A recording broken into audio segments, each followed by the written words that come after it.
Bonjour à tous, c'est un plaisir d'être avec vous aujourd'hui. Je remercie Bilal, avec lequel j'ai eu beaucoup l'occasion d'échanger. Et je n'aurais pas voulu rater ça pour rien au monde, parce que Bilal est très persévérant. Et je suis, en tant que psychiatre, très admiratrice de la persévérance. Il est combatif, il est engagé.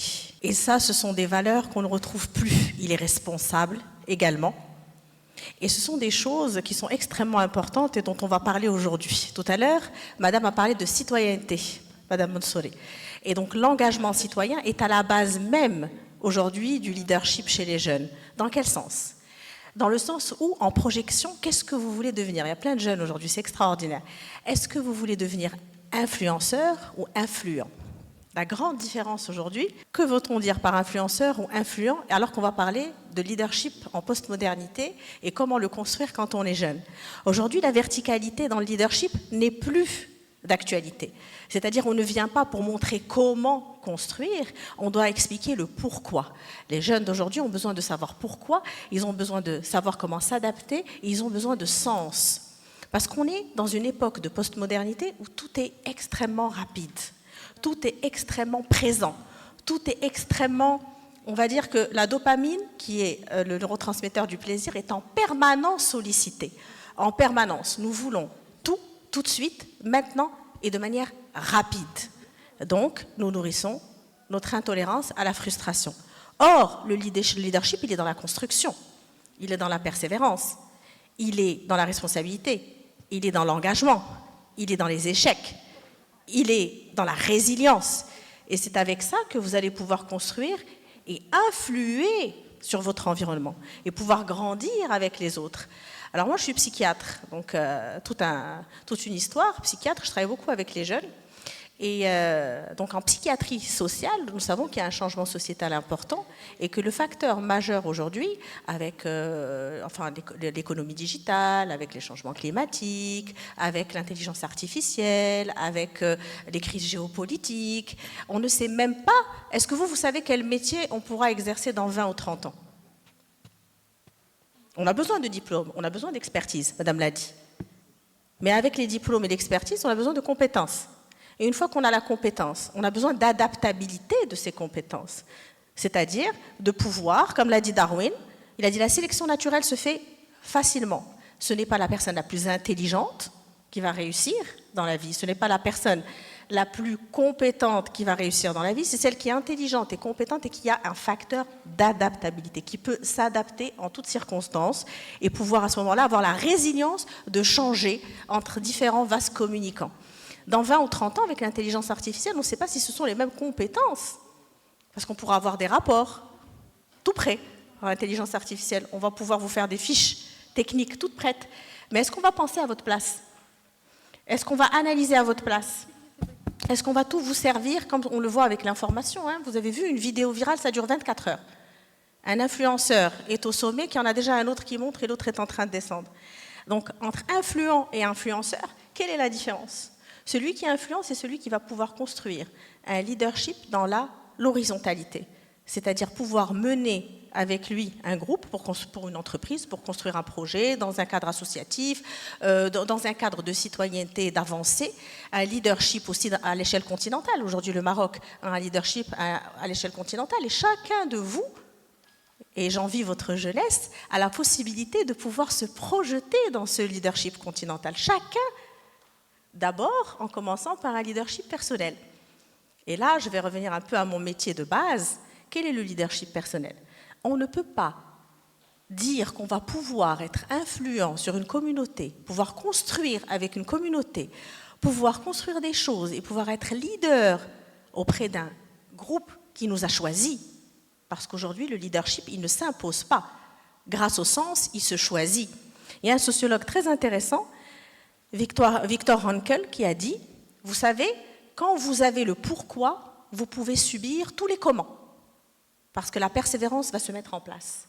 Parce que la résilience va se mettre en place. Et quand vous avez un sens et que vous savez que vous apportez une pierre à l'édifice de votre expertise, dans votre compétence pour votre pays, pour votre continent, à ce moment-là, tous les possibles se mettront en place. Mais comment on commence à construire ce leadership quand on est jeune? On commence par soi.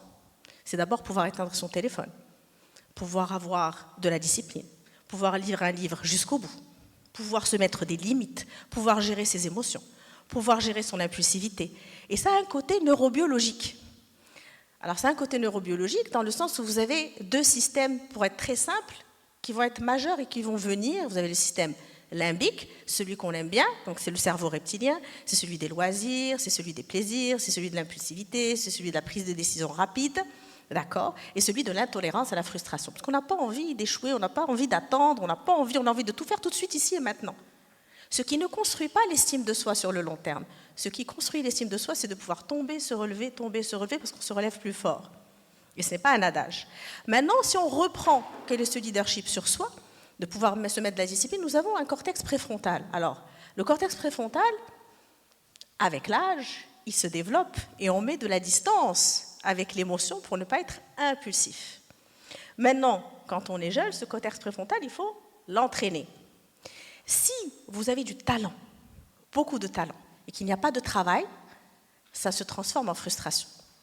Si vous avez de la compétence sans discipline, ça se transforme en regret. Donc, les 5 piliers fondamentaux du leadership, en commençant par soi-même, avant de pouvoir être un exemple choisi comme leader par une communauté, c'est la persévérance, c'est l'autodiscipline, c'est s'autocadrer, c'est gérer sa frustration, gérer ses émotions, gérer son impulsivité, d'accord ? C'est-à-dire reporter des décisions et ne pas les prendre sur le coup de l'émotion, ce qui est l'apanage des jeunes, ce qui est beau chez les jeunes, mais qu'il va falloir quand même apprendre à gérer, d'accord ? La responsabilité et l'engagement citoyen. La responsabilité et l'engagement citoyen. L'identité citoyenne. Parce que sans identité, il n'y a pas de sens. Et sans sens, on n'ira jamais jusqu'au bout de nos projets. Et le gros problème aujourd'hui, on va vous dire, de la nouvelle génération, c'est qu'ils commencent, ils ne terminent pas, ils commencent, ils ne terminent pas, ils commencent, ils ne terminent pas, ils rêvent. Mais les rêves, comme on a dit tout à l'heure, sans discipline, sans travail, sans persévérance, sans résilience, sans responsabilité, sans engagement, et sans gérer sa frustration, ben les rêves ne servent pas à grand-chose. On vit une vie de regret, et puis on fait 30, 40, 50 ans, on dit « j'aurais pu faire ». J'aurais pu faire.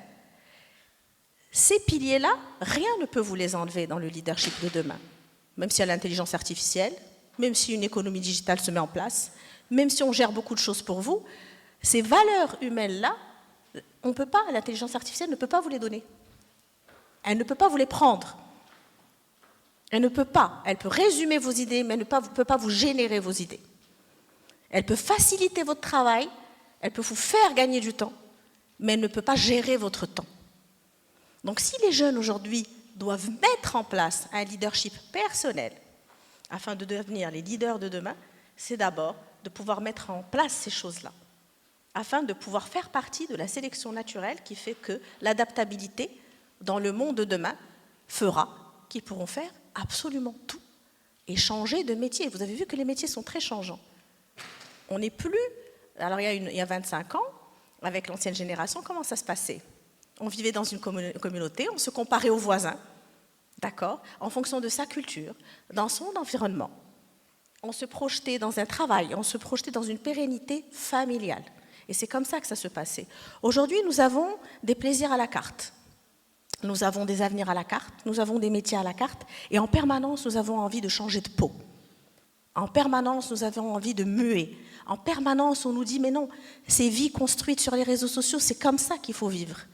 Et ces vies et ces loisirs construits sur ces réseaux sociaux, c'est comme ça qu'il faut vivre. Et on nous construit des héros, entre guillemets, postmodernes, qui sont construits sur du faux.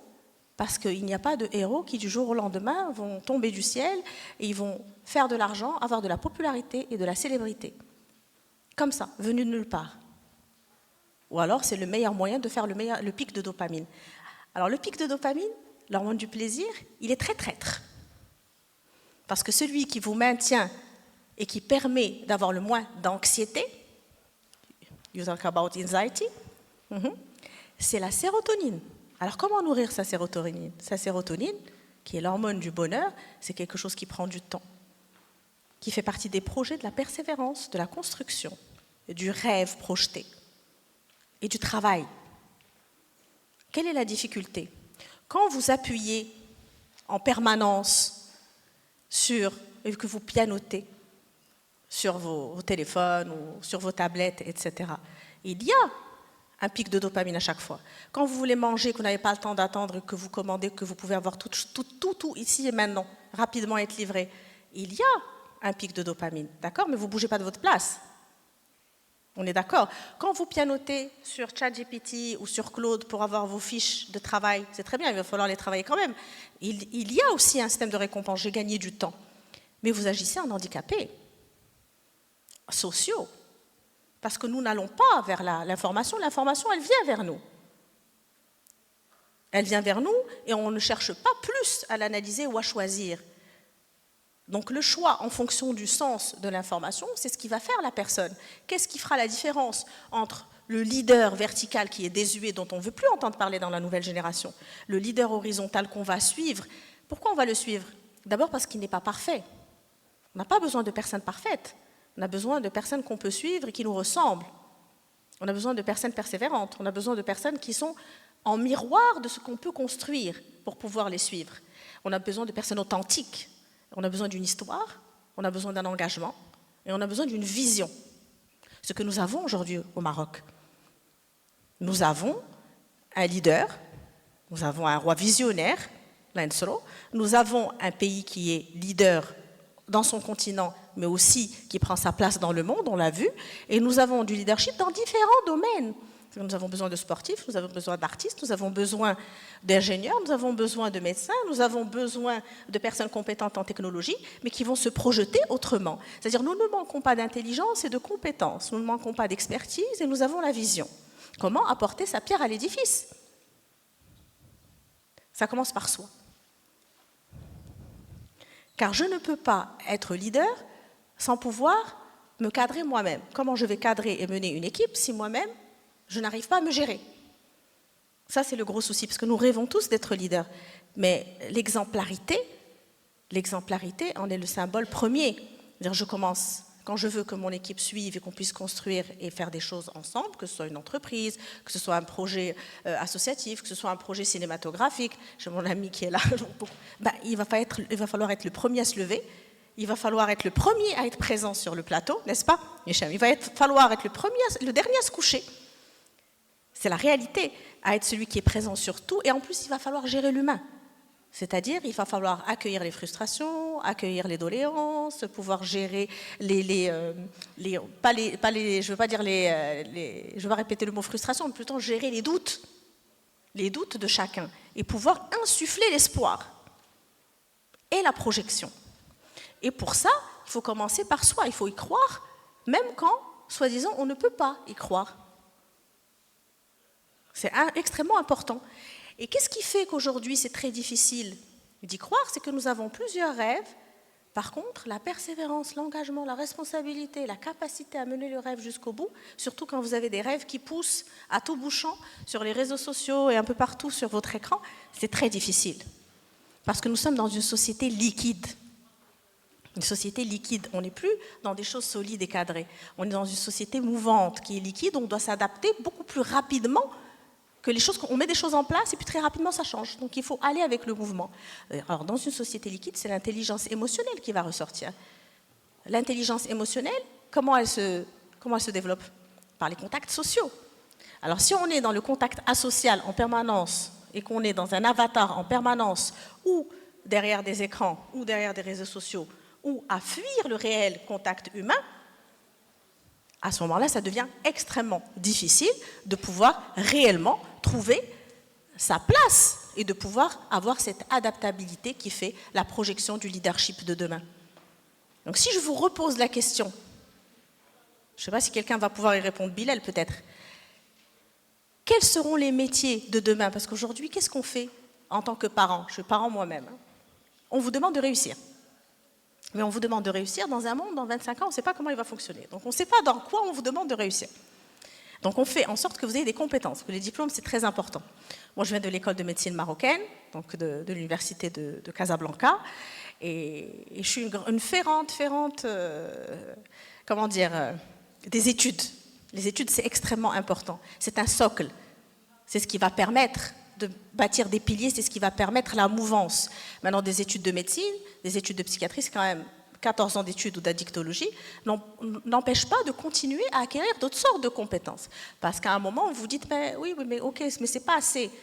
À l'individu, ok, mais comment on fait pour pouvoir avoir un impact en société? Vous faites d'autres études, vous faites de la psychiatrie sociale et culturelle, vous faites un peu d'anthropologie, vous faites de la philosophie, puis un coup vous dites, ah, mais quand même, il y a des relations assez particulières entre les différentes cultures, et vous décidez de faire de la science politique, qui reste quand même liée. Vous faites les sciences politiques, et là vous vous dites, mais comment je peux réellement influer? On est dans la postmodernité. Quel est le pivot de la postmodernité? C'est le média.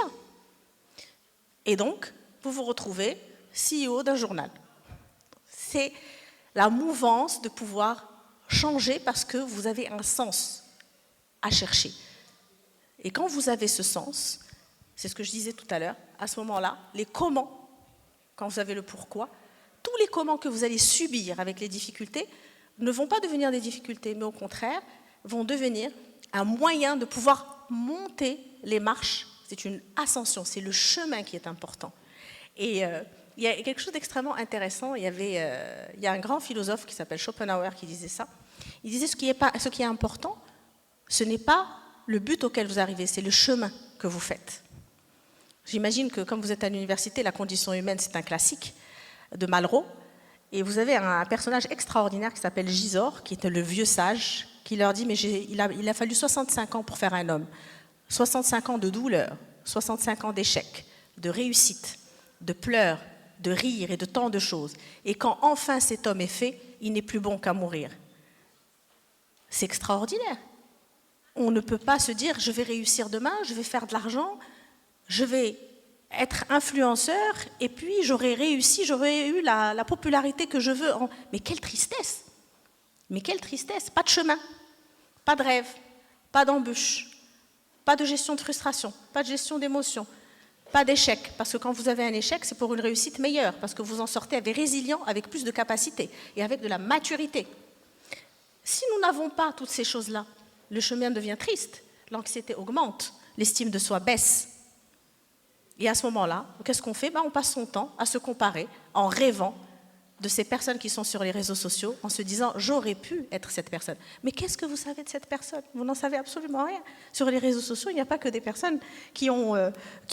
Déjà, je le dis de temps en temps, j'assume mes paroles, mais je trouve très triste que son plat refroidisse pendant qu'on le photographie. Quand même plus agréable de le manger chaud. Et puis il est pour moi. Ce n'est pas de l'individualisme. L'individualisme est dans l'image projetée irréelle. Car si on veut devenir influent, au lieu d'être influenceur, impacter sa communauté et être dans un réel leadership. Un réel leadership. On n'impose pas sa vision. Les gens y adhèrent par eux-mêmes. On n'est pas leadership parce qu'on vient, on n'est pas dans le leadership, on n'est pas leader parce qu'on vient s'imposer. C'est parce qu'on est choisi. Et dans l'horizontalité, le maintien de votre vision, le maintien de la persévérance, le maintien de l'engagement fait que vous soyez ou pas dans l'édifice, l'histoire, elle continue après vous. Et à ce moment-là, vous êtes influent parce que vous avez permis et vous avez été vecteur d'un changement de société, d'un accompagnement à la vision et à un leadership aujourd'hui, parce que je répète tout le temps la notion de citoyenneté, parce que nous avons la chance de vivre dans un très beau pays qui réussit en matière d'innovation, en matière de technologie, en matière de leadership, et qui aujourd'hui fait parler de lui à travers le monde, non seulement en Afrique, mais aussi dans le Global South et comme modèle pour certains pays du Nord. Quelle est l'importance aujourd'hui de notre continent? C'est que le Maroc faisant partie, on est à 60 à 70% de jeunes de moins de 25 ans. On est extrêmement riche de par la jeunesse qu'on a aujourd'hui. Et pour construire le leadership, je vous demanderai d'être influent et pas influenceur. Merci.